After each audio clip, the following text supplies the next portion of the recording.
সম্প্রতি সময়ে আপনারা লক্ষ্য করেছেন যে বিভিন্ন সোশ্যাল মিডিয়া একটা ভিডিও ভাইরাল হয়েছে।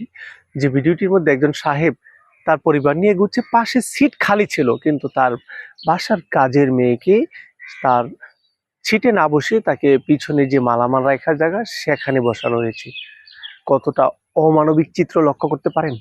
সে মানুষকে কতটা অবহেলা করে। তার দাম আর ওই মেয়ের দাম ডিফারেন্স কি তাহলে টাকার? তার শরীরে যে রক্ত আছে ওই সাহেবের সন্তানের শরীরে সেম রক্ত আছে। আল্লাহ রাসূল আমাদেরকে কোন শিক্ষাটা দিয়েছেন? আমরা শুধু ধর্মের কথা বলি, কিন্তু রাসূলের যে শিক্ষা সেটা গ্রহণ করব না? প্রিয় ভাইরা, আপনাদের বিবেককে আপনারা প্রশ্ন করুন। আল্লাহ রাসূল বলেছেন যে তোমাদের দাস দাসী যারা আছে, তোমাদের অধীনস্থ যারা কর্মী আছে, তোমরা যা খাবে তোমরা তাদেরকে তা খাওয়াবে। তোমরা যা পড়বে তা তোমাদের অধীনস্থ যারা আছে তাদেরকে তোমরা তা পড়তে দিবে।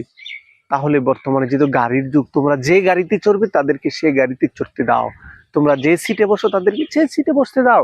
যদি সিট খালি না থাকতো তারপরেও তো একটা কথা ছিল, কেমন মানুষ সে, তার কিসের গরিমা, সে টাকার গরিমা। টাকার গরিমা একদিনে ভেঙে যেতে পারে, একটা মুহূর্তে আল্লাহ চাইলে ভেঙে যেতে পারে। প্রিয় ভাইরা, এজন্য যারা টাকা পয়সার মালিক আছেন আপনারা সচেতন হন, আপনারা সতর্ক হন। আল্লাহর বাণী আপনারা জানুন, রাসূলের নির্দেশ আপনারা জানুন। রাসূল কি বলেছেন? মানুষের প্রতি সহানুভূতি দেখানো। যারা অধীনস্থ কর্মচারী আছেন, যারা বর্তমানে তো আর দাস দাসী নেই, আমরা বিভিন্ন বুয়া বা কর্মচারী সেগুলোর কথা বলতে পারি, তাদের বিষয়ে সচেতন হন।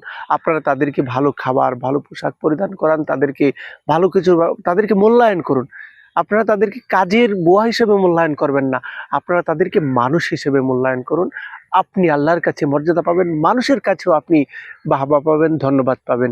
ভিডিওটি আপনারা সবাই শেয়ার করে দিন, এই বার্তাটা সকলের কাছে পৌঁছা দেওয়ার ব্যবস্থা করুন।